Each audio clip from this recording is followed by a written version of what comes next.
Hi, this is John, and welcome to John's Long Box. Today, I figured, why not? We did Thor yesterday. Let's do the Avengers today. So this is another one of the big guns from my collection. Today's a super late video. I had planned to do it earlier, but I'm human and I'm fallible. I've been working nights, and last night we had to rush and do stuff because of the lightning storms. I work outside, so we only had a short window to actually do everything. We busted our chops, and we finished. I came home, and I passed out. I'm not even joking. I was asleep within 10 minutes of walking in the front door, and I had the best night's sleep. I didn't wake up till 11, and I said, I'm gonna go make a video, but I had to go get a haircut. It's been forever, and it's my first haircut in my new town, so I had to go find a barber. Walked in, only customer, had a haircut. And then right next door was a sandwich shop. So I said, you know what, I'm going to get some egg sandwiches, bring them home for my wife. What a great day, beautiful day, good night's sleep, new haircut. And I got the beast. 3 eggs, ham, bacon, cheese, and sausage, all on a big hoagie roll. And then my wife, I got her what is called the goat. Eggs, cream cheese, bacon, and I forget what, but she loves that. So I brought them home. Made a pot of coffee, ate half the sandwich, and it kicked my butt, and I fell asleep on the couch until 5 o'clock. So I woke up, I gotta make a video. So I'm on my second pot of coffee and ready to go. And I guess you didn't really need to know all that, but there you go. So this is Avengers #1. This is the first Avengers. So the legend has it that Justice League was just selling, so Marvel made like the Fantastic Four, and as a response to the Justice League, and Gardner Fox was the one of the big wigs over at DC, was golfing with Stan Lee, and he was like, yeah, put all your best heroes on a team, that book will sell like gangbusters. So Stan was like, oh geez, I never thought of that. So he made a super team out of all of Marvel's top tier characters. So of course you have Iron Man. Yes, that's what Iron Man looked at the time. We got the Hulk, we got Thor, we got Ant-Man and the Wasp. You'll notice that there's no Captain America. Captain America didn't join until issue 4, and this is everybody's favorite god of mischief, Loki. So here we are. I'm going to be very ginger with this. Look at that. It's only 15 cents. It's 12 cents, but whatever. Somebody resold this. Comics Code Authority. To be honest, I don't remember where I got this from. You think I'd remember? Such a big deal. Okay. Boys Men, my secret new Dynaflex method. Okay. So Mike Marvel, for free, he will come to your house and flex, and all the women will talk about him behind his back. Okay. So there you go. Mike Marvel, he'll come to your house and he'll stand there in the lion skin shorts. I know a few of you guys would like that. Okay, so here we got the indicia, copyright 1963. I forgot to do this for the Thor comics. I apologize to Pete who commented and asked me. Thank you for. So it says September 1963 issue. So here we have the coming of the Avengers. As far as I'm concerned, that's a nice splash page. I love that. Stan Lee was a big proponent of every comic is somebody's first comic, so make it easy for them to join in on the fun and get addicted and then buy comics. I mean, it's just smart marketing. So he listed everybody's names. So you look at that. Wonderful Thor, the Mighty Thor, Iron Man and his golden armor, Ant-Man and the Wasp, the Incredible Hulk. So here's the credits. Written by Stan Lee, drawn by Jack Kirby, inking by Dickie Ayers, and lettering by Sal Rosen. So here we have Loki, just hanging out on Asgard. I love the colors. Oh wow, they don't have the coloring credits. I wonder who color. I should look that up. I'll put that in the comment section. So here we have Loki, just being scheming. Classic Asgard. Look here we have withering trees. Where is he hanging out? He's hanging out in the bad neighborhoods of Asgard, not the upscale gentrified neighborhoods, using his senses to peer beyond the rainbow bridge. If you could, I remember seeing the commercials for the first Thor movie, and I turned to my wife and I said, this is going to be embarrassing. There's no way they could do Thor like the comic books. I said, this is going to be Marvel's first flop. And then, Kenneth Branagh, you wonderful genius. You exceeded my expectations to the point where I was like teary-eyed watching Thor. It looked like Jack Kirby's comics came to life. Amazing. So, you know what I mean? Look at that. The Rainbow Bridge, the city in the distance. And there, I told you, Donald Blake was a doctor. That's Jane Forrester. That's the character played by Natalie Portman. She was his nurse. She performed the same role that Janet Van Dyne did, the doting girl. She was Sue Storm. You know, back then, I'm not going to lie and say that they had, but these girl love interests were dime a dozen. She really did need an update. She was just the cute, doting nurse who was constantly rejected. To tell you the truth, the only major love interest that had a personality was Gwen Stacy and Mary Jane Watson. And I blame Steve Ditko for that, because I think he did a lot more of the characterization than is given credit. But anyway, look at this sinister Loki's eyes just going around, and what is he? He spies the Hulk. Hulk just minding his own damn business. And look at this giant Loki image. He makes the illusion of dynamite, and Hulk just. I remember I used to think the Hulk could fly, but it's supposed to be leaps. So he leaps into the train tracks. There's no dynamite, and he wrecks the train tracks. And what does he do? He fixes his mistake. At this point in the Hulk's history, he wasn't that dumb.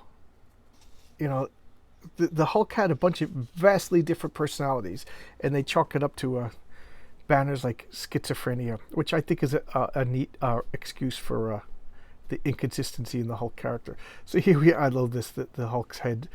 Looking at the train, he ducks down, and afterwards it crashes. So Loki, of course, manipulates people's perceptions, and Hulk attacks the train.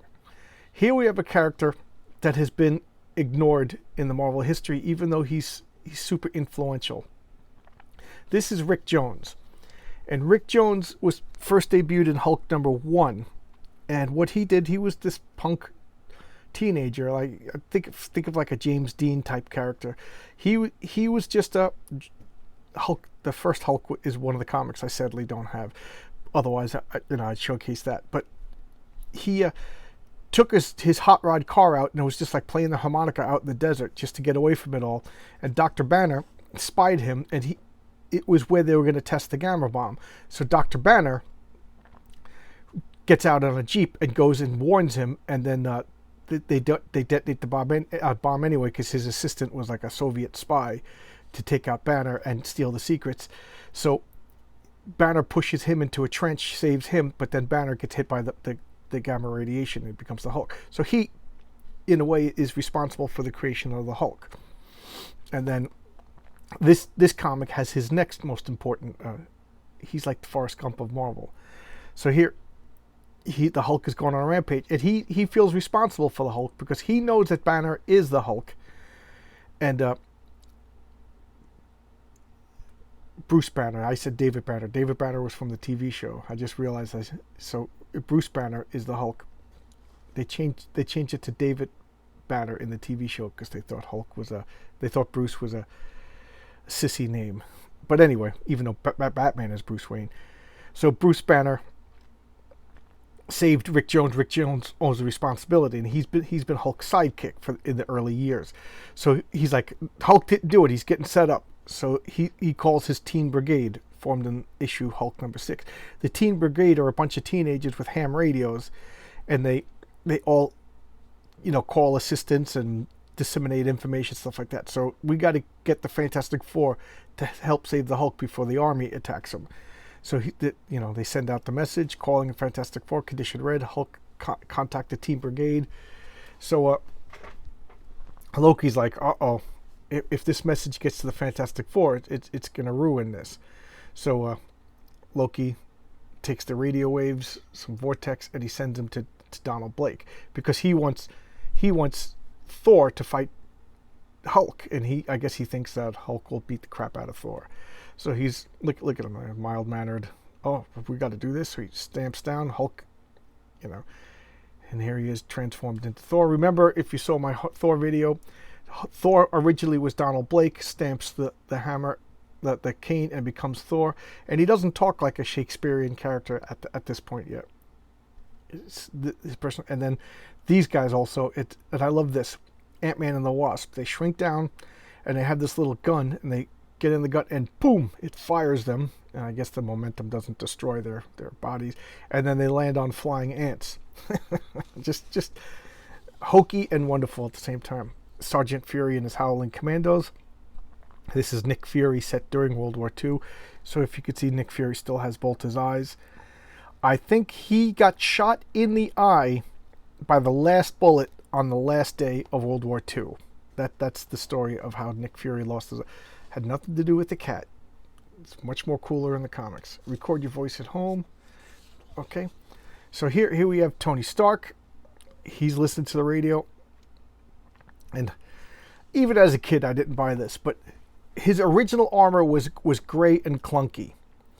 And then he upgraded it. I mean, I'm talking his second appearance. So the gray armor lasted like one issue. The second appearance, it was Tales of Suspense 53.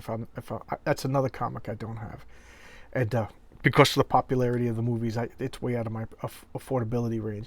So he upgraded to the golden armor. Look at it. It's like felt. He puts it in the armor, and then when he puts it on, he hits a button, and it like magnetizes and hardens. So here he is, like using magnetic levitation, flying around. So this is where he got the nickname the Golden Avenger. So they're like, oh great, we got Thor, we got Ant-Man the Wasp, and we got Iron Man. And this guy's hanging out eating a sandwich. He's drinking whatever. I was gonna make a joke, but I couldn't think of one. So here they are. It's Mr. Fantastic. What does he say? We intercept the message to Ben Grimm, Fooey. Every time there's something heavy lifted on here, they call on me on the ham radio. Ben Grimm, you know, you get Mike Fright, blah, blah, blah. We're wrapped up in another case, son, but according to my calculations, your message should be picked up by others. Who else could do what we do? And then Thor shows up. Iron Man shows up. Ant-Man and the Wasp show up. And I like that. They go in front of the projector. And so Loki's just like, all right. So he makes an image of the Hulk right outside their window. So he goes to fight, throws the hammer, disappears. And he's like, this is Loki's doing. So he goes to Asgard. So they're just like, what? Well, Thor just took off. So this is what the real Hulk is up to. He joined a circus, and he's pretending to be a robot clown, you know, juggling the animals. That's got to be non-traumatic to the animals. So Hulk is all innocent in all this. He's trying to stay out of trouble. Like I said, the Hulk at this point wasn't as dumb as he was kind of like sinisterly clever. And here are all the people in the carnival, the Hulk robot, and then Ant sees that, and Ant communicates to Ant-Man where the Hulk is. Now keep in mind, the Hulk is minding his own business. This tattletale Ant causes. I'm giving this secondary villain status, okay? Who's with me? Screw this Ant. This Ant threw Hulk under the bus. But then again, he has the brain of it. So he tells Ant-Man, and Ant-Man goes off, and here's Hulk juggling, and Ant-Man makes all the ants burrow underneath him, and it collapses. Because screw the animals in there, right, Ant-Man? Instant live sea animals. So he's in this crevasse. He pulls out. Look at poor Hulk with his sad clown makeup. He's just like, I don't know what's going on, why you're doing this, but there's nothing can stop me. So I don't know how the ants ruin this and drop that out.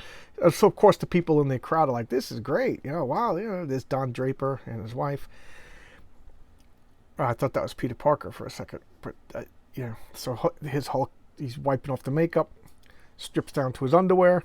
And I love this. He gets a fly swat because he gets a fire, whatever it's called, bellows, and because of course they're just laying around, right? Why not? So he traps them, and he knocks them around. So now it's Iron Man's turn. Iron Man comes out. He jumps through the tent. The big tent is ripped apart, and they're in the desert now. So I guess the Hulk was like famously stomping around New Mexico. Strange Tales Annual. Okay, this Strange Tales was Steve Ditko's main comic, and it was like a horror science-fi anthology. And in issue, I think 100 or somewhere around 100. I don't know the number. Half the comic became the Human Torch because at that point the Human Torch was the most famous, most popular member of the Fantastic Four. So they gave him like a spin-off, and then the other half was whatever, Twilight Zone type stories. But around 110 or 111, I don't remember the exact number, they debuted Doctor Strange. And Steve Ditko and Stan Lee did Doctor Strange. So, but this was before Doctor Strange. So here we have Spider-Man and the Human Torch teaming up, and that became like a thing because they're both like 16, 17 years old at the time, and they became buddies for a while. They were like superhero buddies. But look at this. This is Jack Kirby drawing Spider-Man. I love Jack Kirby, but he cannot draw Spider-Man. Look at that. The problem with it is that's what a real person would look like in a Spider-Man costume. As much as I love Jack Kirby, he couldn't draw Spider-Man. It just didn't look good. So here's the Hulk, jumping. He lands, grabs Iron Man and just beats the crap out of him. Iron Man's he's just sitting there like, oh jeez, I got to repair my stuff. So here's Loki talking to Odin.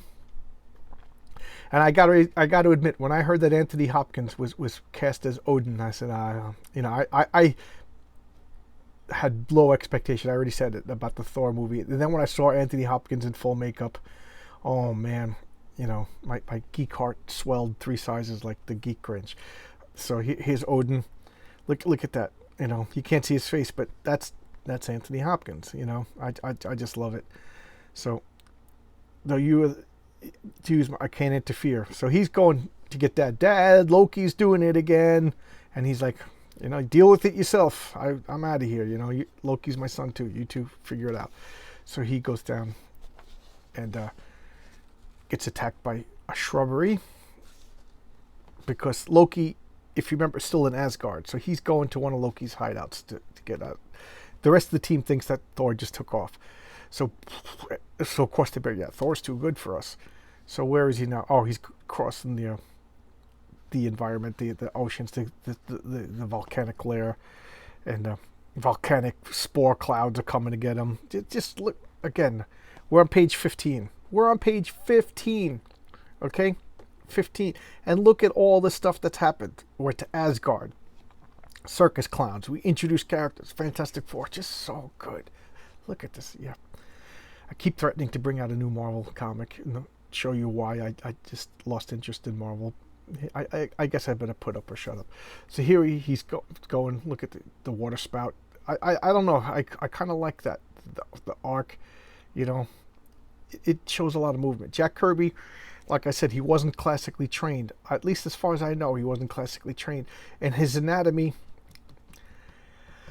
let's just say his anatomy can be creative, but you cannot deny the dynamics of look at that panel. What's that artist's name? Roy Lichtenstein. Roy Lichtenstein became like a famous art darling for a while. What was it? The late 60s, 70s, and all he really did was rip off Steve Ditko and Jack Kirby and put them up to gigantic size. I kind of get annoyed at that, but Jack Kirby's stuff. This panel, look at that. Just look at that. Just block out everything, put a frame around that, and have that up on your wall. I just love that. That's so cool. That is so cool. I could look at that all day long. So he throws up an ice wall, and the hammer smashes the ice wall from behind. Little bit of maybe the hammer goes through the ice wall. Thor just smashes everything, and then the trolls.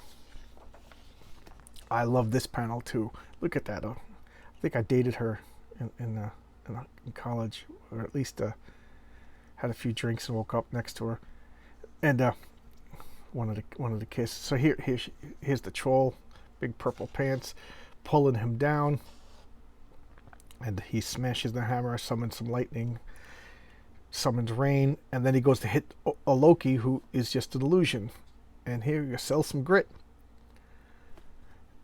Grog grows his own tail. I think this is a plastic dinosaur, and you put these little like capsules in them or pellets in them, and then you water the pellet, and it expands, grows his own tail. For $1. Fantastic Four Annual. The Undersea Legions of the Submariner. Wonderful Jack Kirby Submariner. Another Atlantis, the Hidden City. I keep going over this trope that Jack Kirby loved the Hidden City. I mean, we have Wakanda, we have Shambhala, we have Atlantis, we have Atalan, Asgard.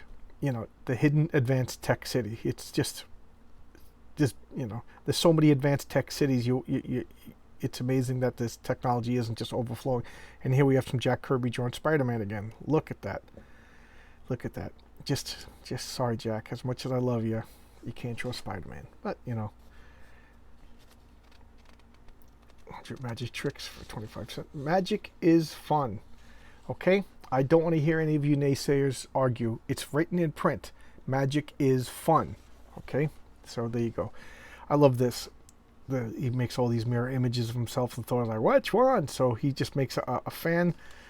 I'm calling foul, because if these were images, only the real body would blow away. But what do I know? Maybe they were solid constructs.